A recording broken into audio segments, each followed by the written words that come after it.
Today's tea is like a plum rose ambrosia thing, and it is delectable. So light and floral. I think it's a white green mix, so it's very lovely. Would recommend. Hello everyone, welcome to Pages and Pages. Today we're going to talk about books with pictures in them, aka all of the comic graphic things. Okay. You know what I mean. Okay, so this is the Plain Janes and the sequel, Janes in Love, and this is a really fun light series about a girl art gang. So that's pretty cool. Do you like art? Do you like girls? Do you want to be a part of a girl art gang? Because I do now. They are all in black and white, and the pictures go right to the edges of the pages. So this group of girls is transforming culture and healing hurts, emotional, physical, otherwise, by putting up art installations in town. And these are just a lot of fun to read because it's art and girls and a street gang that does art installations, which I've always wanted to do that, be like one of those people who knits a tree a sweater or something. So these were a quick read, and mostly they just made me want to do more art. They're kind of light and just sort of skim-worthy. Of these two, I would definitely say the first one was better. The second one was alright because it was a continuation, but it wasn't as impactful as the first one. The transformative power of art comes through in these books. Alright, moving on. So, there's a movie that came out recently featuring this guy, Deadpool, Ryan Reynolds. So my comic book source told me, Paige, I'm gonna get you a Deadpool comic book and you're gonna read it. And I said, okay, because the movie was pretty entertaining. I did appreciate some of the quips, but there's a lot of stuff in that movie. I can't recommend that movie to anyone. It is scandalous. But this Deadpool comic, I can recommend. This is a collection of Deadpool comics, editions 13 through 19, I guess, and it's The Good, the Bad, and the Ugly. And what's fun about this is that it features Deadpool, Wolverine, and Captain America, which is like a golden trifecta.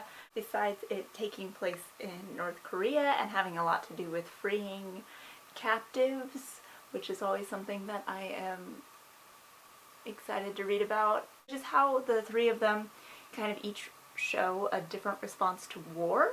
You have like Captain America, who's going to go to war to fulfill his duty. You have Wolverine, who's just trying to avoid it all and kind of just shuts it out.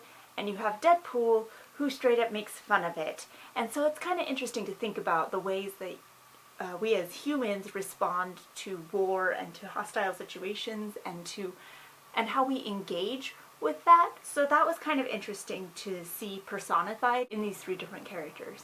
As far as Deadpool himself goes, I thought he was also a kind of interesting character because while he can do awesome things like rescue a bunch of experiment test subjects out of a camp in North Korea, he also can kind of single-handedly create a new baseball street gang bent on violence and destruction. So there's kind of two responses to him. You can either be like, yeah, Deadpool, he's a hero, but you're also like, wow, Deadpool, you kind of suck at making life choices. I think he ultimately wants to love everyone, but I mean, with his past and everything, it makes it very complicated and hard for him to do so. So this was a fun read if you like Deadpool. Very gory. So if you like Deadpool, it'll be normal. But if you're coming out of reading an art thing like I did, it was like, oh, shocking. Anyways, so kind of going from the girly to the like manly, right? Yeah. Continuing in the manly, we have Gambit.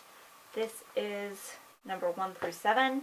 I didn't love this because there's only 2 females in it, and they were both really drawn sexily and all of that.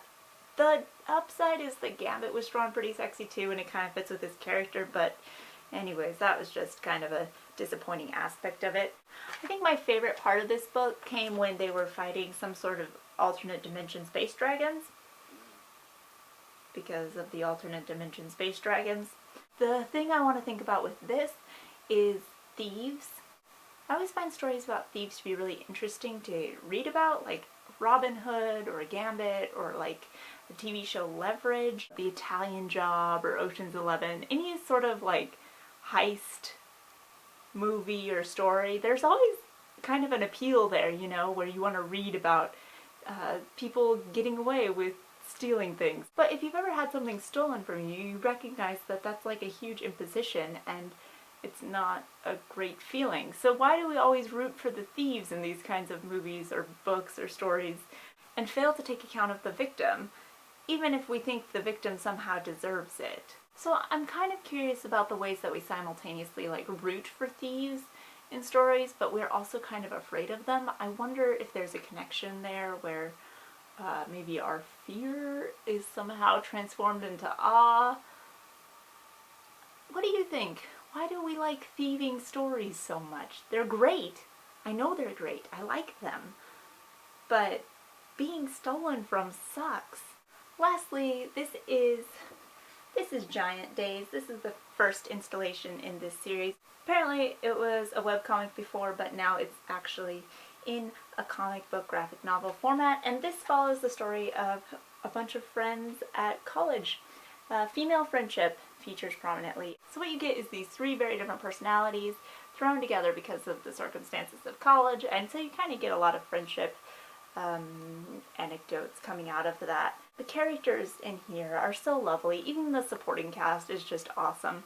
And I would say, so that's what I would say. This one is about characters and the consequences of choices that you make. So kind of exploring what it means to like grow up and start making some of your own choices and how you have to like come to grips with the fact that the choices you make may have terrible consequences, but are kind of also who you are. Are we more than the choices we make, or are we the summation of the choices we make, the summation of our actions? I don't know. That's a philosophical question. This book is just fun and kind of more topical, but really good.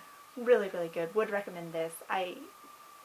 My comic book source has the second one on order, so I'm definitely going to read that when she gets it. Or what I love about today's comic book selection is that we had like 2 friendship-heavy female leading series and then 2 just like manly men series. That was just kind of fun. I thought it was kind of well balanced. So you could frame it as a kind of battle of the sexes. See, the thing is though, I don't want a girly Deadpool. I want Deadpool to be Deadpool. So I want there to be a balance, and I don't know where or how to strike that balance between the 2 kind of extremes. What are your thoughts on that? Because I'm kind of drawing a blank. They're comic books. Get it? Oh wow. So out of these, I would say the one to read is Giant Days. And maybe Deadpool if you like Deadpool. But if you don't like Deadpool, then don't read Deadpool, because you won't like it. So those are some of the comic books that I've been reading lately and enjoying or thinking about, some of the thoughts I've been having about them. I'd love to hear your thoughts down in the comments. I hope you have a lovely day.